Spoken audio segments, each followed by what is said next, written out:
So మనకు C23లో pattern ఎలా అడుగుతారు బిగ్ క్వశ్చన్స్.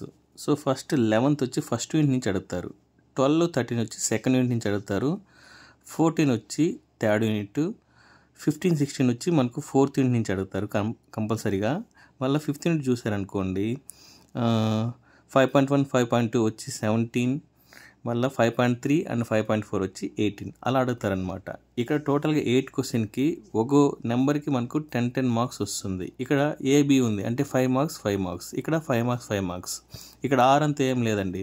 మీరు ఒకవేళ నాకు ఇది వచ్చి సార్ అంటే మీకు ఇక్కడ 5 మార్కులు ఇక్కడ 5 మార్కులే వస్తుంది. మీరు ఏ రాయాలా బి రాయాలా. ఓకేనా, అలా రాస్తేనే మీకు 10 మార్క్స్ వస్తుంది. ఓకేనా, ఇక్కడ ఒక క్వశ్చన్ రాస్తా అంటే కాదనమాట. అప్పుడు మీకు ఇక్కడ ఓన్లీ 5 మార్క్స్ క్యారీ అవుతుంది, ఇక్కడ 5 మార్క్స్ క్యారీ అవుతుంది.